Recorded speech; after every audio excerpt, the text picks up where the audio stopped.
जय श्री राम। सनातन ज्ञान की गंगा में आप सभी सुधीजनों का पुनः हार्दिक अभिनंदन है।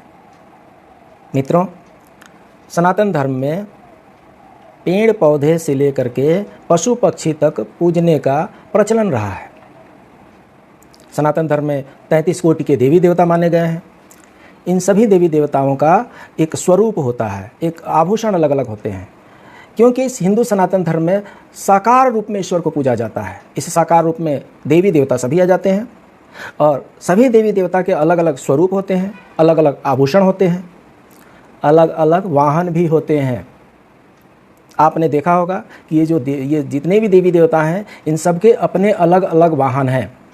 ये जो वाहन हैं, ये उनके गुण और आचरण के अनुरूप ही होते हैं और ये वाहन हमें जीवन से जुड़ी कई बड़ी सीख दे जाते हैं।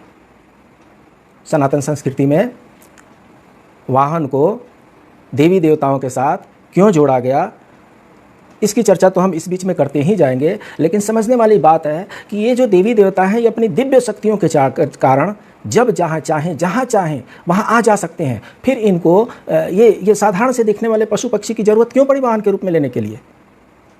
इसमें हमारे जो प्राचीन ऋषि मुनि जो हैं, इनका मनीषा स्पष्टतः समझ में आता है कि ये देवी देवताओं के साथ साथ पशु पक्षियों को भी कृपा पात्र बनाना चाहते हैं।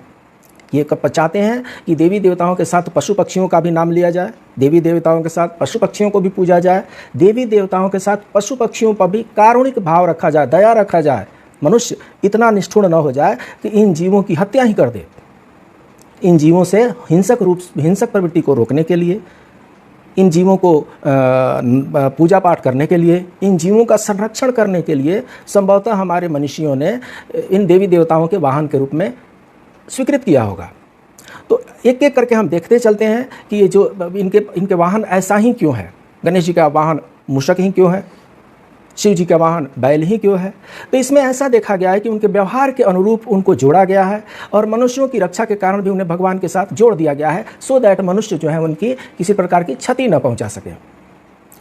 अगले अध्याय में हम देखेंगे कि किस देवता की कौन सी ऐसे पशु पक्षी वाहन है जिससे हमें कुछ शिक्षा मिलती है।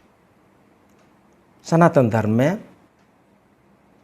ईश्वर को मूर्त रूप में पूजा जाता है, साकार रूप में पूजते हैं और उसमें विभिन्न प्रकार के देवी देवता हैं और उनके अलग अलग स्वरूप हैं, अलग अलग उनके वाहन हैं, अलग अलग उनके आभूषण हैं।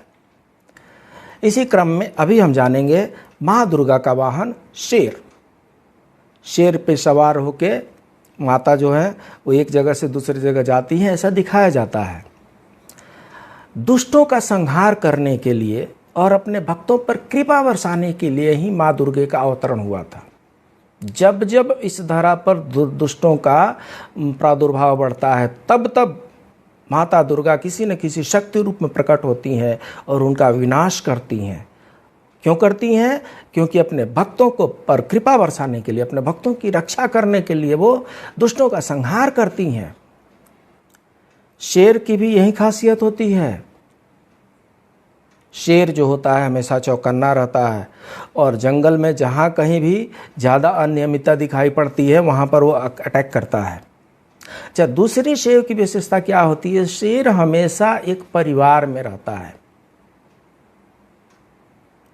माता दुर्गा एक माता है और माता भी एक परिवार में रहती है। माता अकेले नहीं रह सकती, अपने बच्चों के साथ, अपने बड़े बूढ़ों के साथ, सबके साथ मिलजुल करके माता रहती हैं।